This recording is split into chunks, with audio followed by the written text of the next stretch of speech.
자, 다음은 원격 탐사의 원리입니다. 원격 탐사의 원리를 설명할 때는 제가 항상 그리는 그런 그림이 있어요. 제가 그림은 잘 못 그리는데 이 그림은 아주 잘 그립니다. 아주 많이 그려봤기 때문에. 저는 예, 요 뭐죠?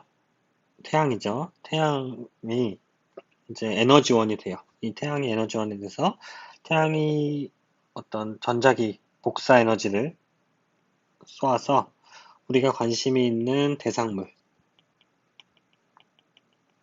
우리 이제 맞게 되겠죠.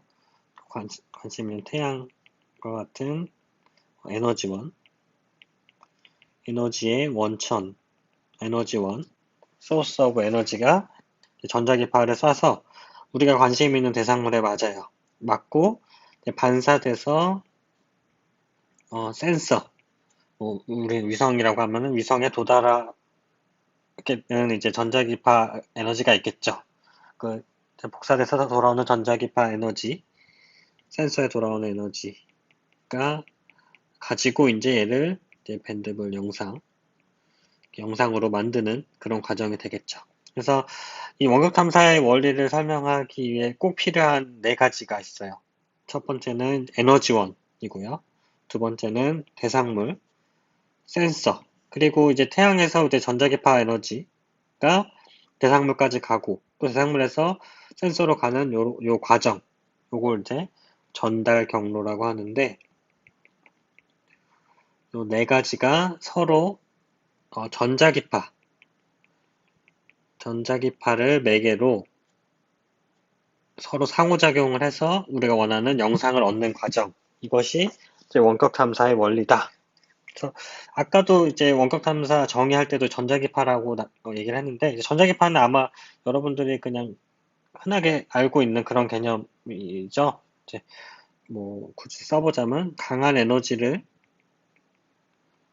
이 에너지 앞자 E만 쓸게요. 강한 에너지를 갖는 물체에서 방출하는 그런 어떤 음, 파가 이제 전자기파가 되겠고요. 이 전자기파, 태양이 이제 강한 에너지를 갖는 이제 흑체잖아요. 그래서 강한 에너지를 갖는 태양을 에너지원으로 해서 태양에서 쏘는 이제 전자기파가 대상물에 맞고 센서에 도달하기까지, 즉 여기 1번, 2번, 3번 이렇게 써 있는 거, 4번까지 에너지원과 대상물 그리고 어, 전달 경로, 센서 요 네 가지가 전자기파를 매개로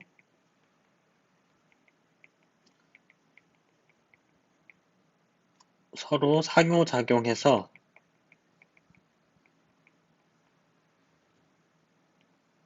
최종적으로는 영상, 데이터를 취득한다. 요게 이제 에너지 원격 탐사의 원리가 되겠습니다. 원격 탐사의 원리는 이렇게 쓸 수 있을 것 같아요. 그래서 에너지원, 대상물, 전달경, 센서 이 네 가지가 전자기파를 매개로 서로 상호작용을 해서 결과적으로 데이터를 취득하는 것이 이제 원격 탐사의 원리가 되겠다. 그래서 이 각각에 대한 정의를 조금 더 써볼게요. 이제 에너지원이 뭐냐? 에너지원은 말 그대로 우리가 이제 사용하고자 하는 에너지의 근원이 되겠죠. 데이터의 근원. 그래서 센서에 기록되는 에너지의 방사 주체. 그러니까 우리 센서에 기록되는 에너지를 누구로부터 나온 에너지냐? 그게 이제 바로 에너지원이 되겠고요. 그 다음에 대상물.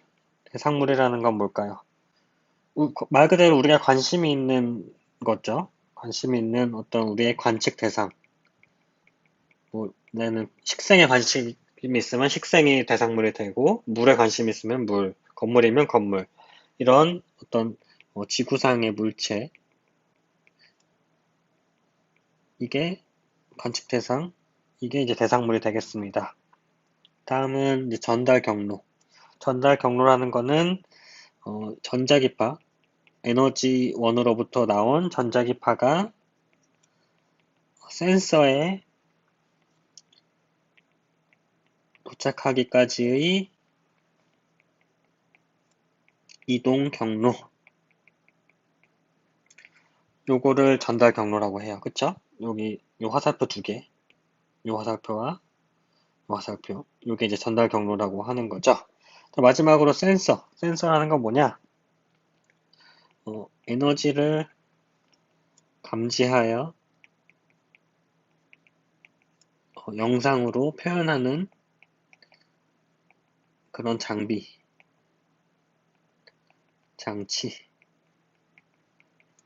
이제 센서라고 합니다. 에너지를 감지해서 영상, 즉 데이터로 만들어주는 그런 장치를 센서라고 합니다. 자, 요 네 가지가 서로 잘 상호작용을 해서 데이터를 취득하는 게 바로 원격 탐사의 원리입니다. 자, 그래서 원격 탐사의 원리에 대해서 이제 PPT로 다시 한번 봐보면 좀 더 구분 짓자면 이제 이 두 가지로 나뉠 수가 있습니다. 데이터 취득과 데이터 분석 처리. 근데 뭐 어려운 개념은 아니고 제가 여태까지 설명했던 거는 굳이 엄밀히 얘기하자면 데이터를 취득하는 원격 탐사를 가지고 데이터를 취득하는 과정 그 부분을 제가 설명을 한 거고요.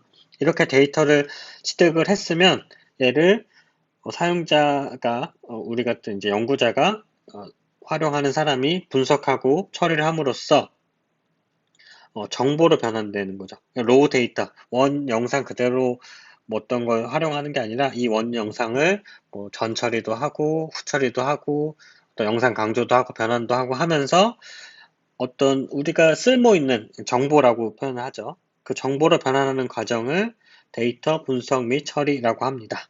이렇게 두 단계로 나뉠 수가 있고 일반적으로 그냥 이 부분이 원격 탐사의 원리라고 생각하면 될 것 같아요.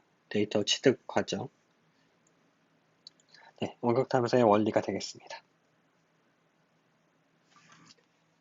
네, 앞에서 그림을 통해서 원격 탐사의 원리에 대해서 살펴봤죠. 네 가지 중요한 개념이 있었죠. 그 중에 에너지원과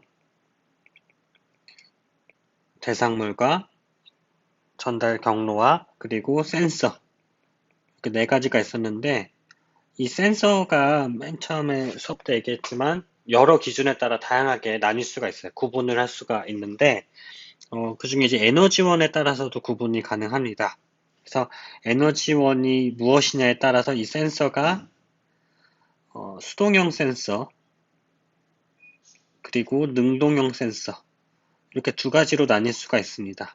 수동형 센서는 영어로 패시브 센서라고 하고요. 능동형 센서는 액티브 센서 이렇게 두 가지로 나뉠 수가 있습니다. 센서 수동형과 능동형으로 나누는 기준은 이 에너지원이 뭐냐라고 얘기를 했었죠. 그래서 요거에 대해서 조금 자세히 비교를 해보면 좋을 것 같아요. 요 그림에도 나와 있지만 일단은 이 에너지원 왼쪽과 오른쪽으로 나뉠 수가 있는데 이 왼쪽 그림에서 에너지원은 뭐죠?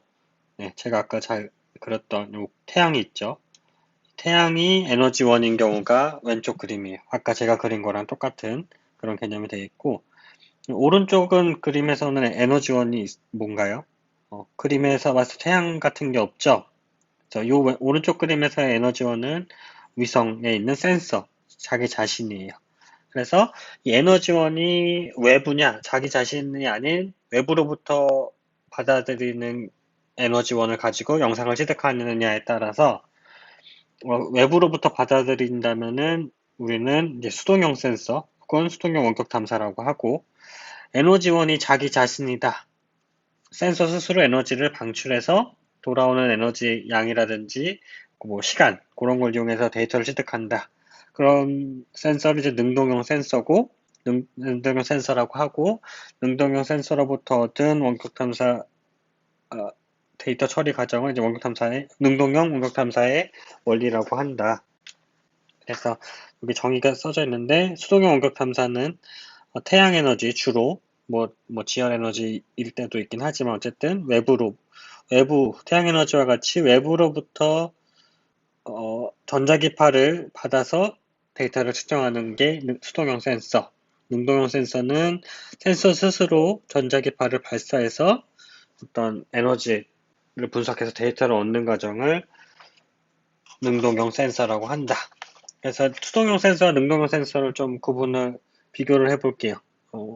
그림 그릴 지갑 수업 이쪽으로 다시 넘어가면 여기 자, 수동형 센서와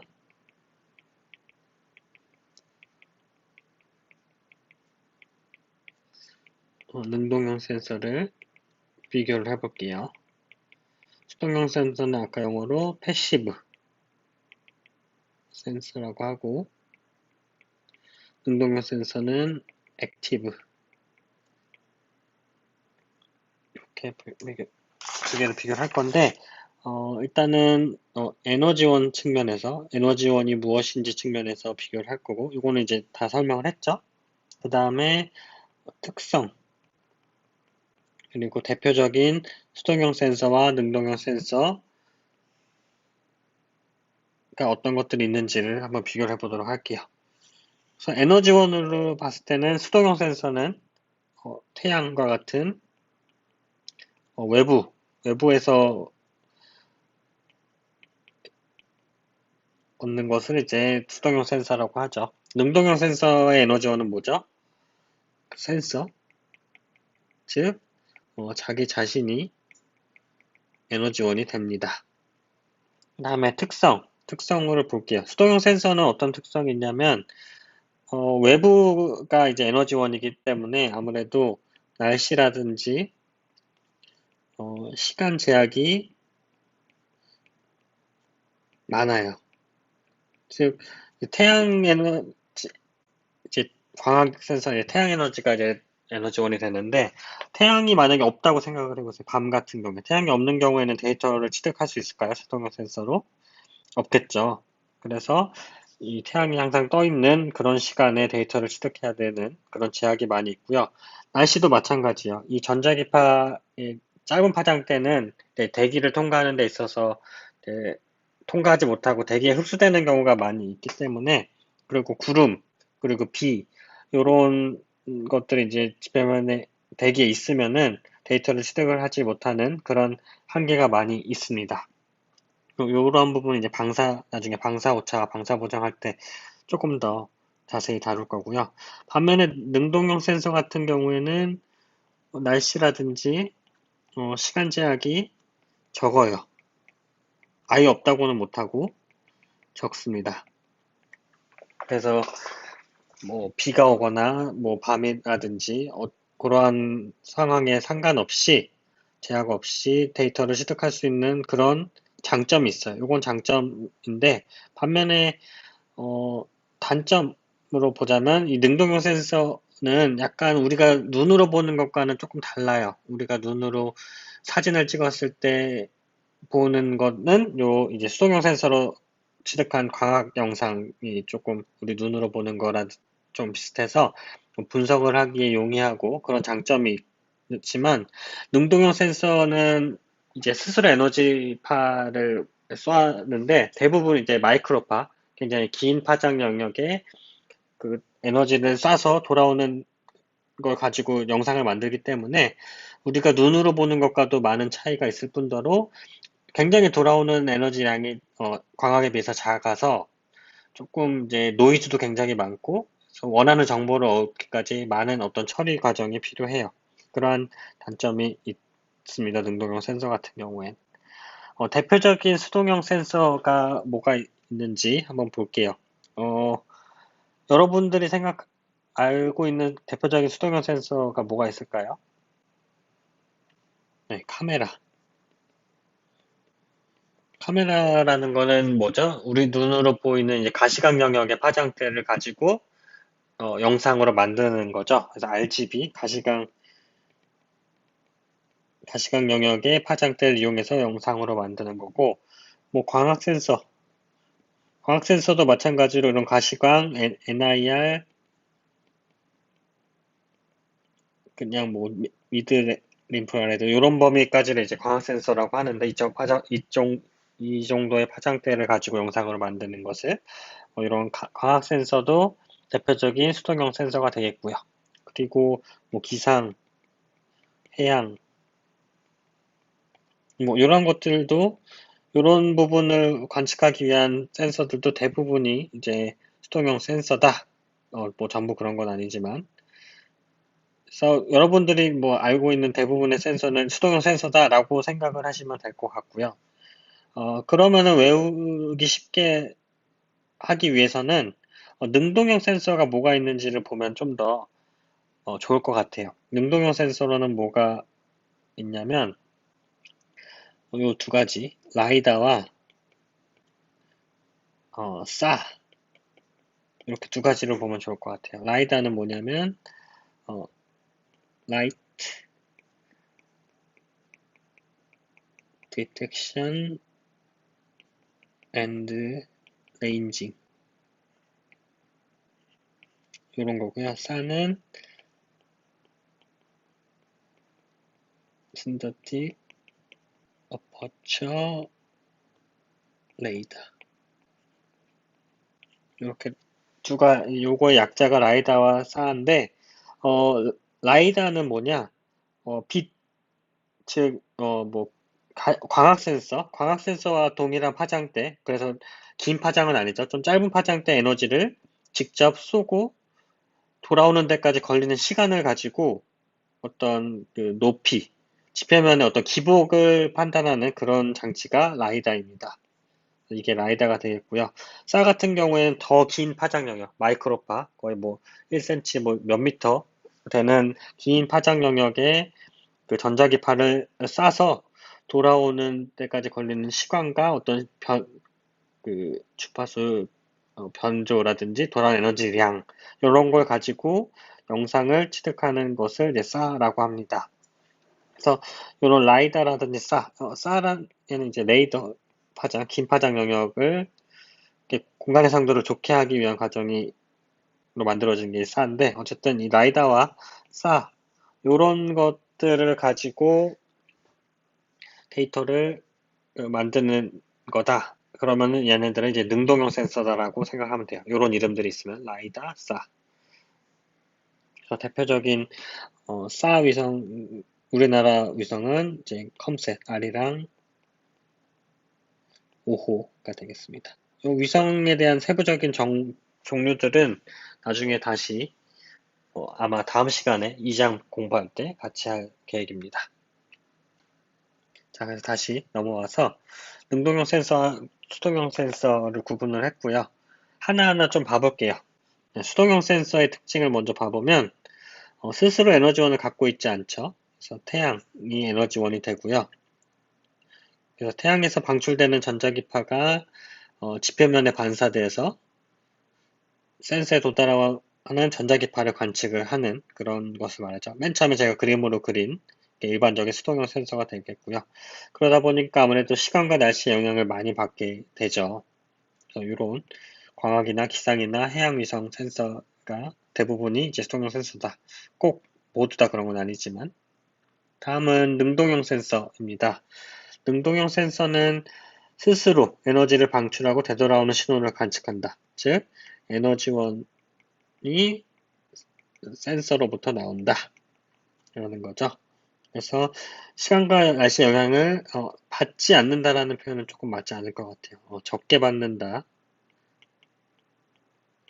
표현하는 게 맞을 것 같고 대표적인 게 레이더, 긴 파장 영역을 스스로 쏘는 그런 센서.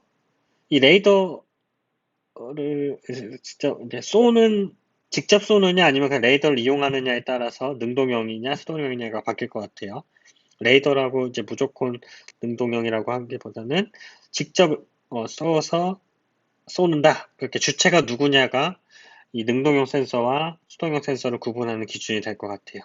그 다음에 라이다, 빛을 직접 쏴서 돌아오는 시간을 가지고 어떤 그 지표면의 기복을 탐지할 수 있는 그런 센서가 되겠습니다. 그러면 여러분 이제 능동형 센서와 수동형 센서를 봤는데 이런 질문이 있을 수 있을 것 같아요. 그럼 어떤 게 더 좋은 거냐? 능동형 센서가 좋을 것 같아요? 수동형 센서가 좋을 것 같아요? 네. 정해져 있는 답은 없죠. 내가 어떤 분석을 하느냐에 따라서 더 적합한 센서가 있겠죠. 항상 뭐 능동형 센서가 좋다, 수동형 센서가 좋다 이렇게 얘기할 수는 없을 것 같아요.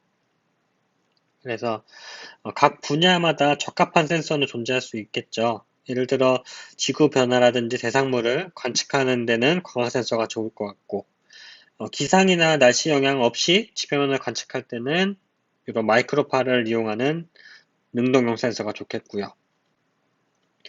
강우라든지 대기 환경을 관측할 때는 레이더, 지상에서 쏘는 레이더나 다중분광 센서가 더 좋다. 뭐 이렇게 경우에 따라 다른 거죠. 더 필요로 하는 센서가 다릅니다. 그래서 여긴 뭐 요약이 되어 있는데 한번 간단하게 짚고 넘어가면 수동형 원격탐사 시스템은 태양 에너지를 이용하고 대표적인 위성으로는 이런 것들이 있다. 요거 위성에 대해서는 다음 시간에 더 자세히 할 거고요. 능동형 센서는 스스로 에너지를 방출하고 돌아오는 어떤 신호를 감지해서 데이터를 취득하는 거고, 우리나라의 컴셋5나 뭐 대표적인 라이다를 이용한 위성들이 능동형 원격 탐사 시스템이다 라고 볼 수 있겠습니다.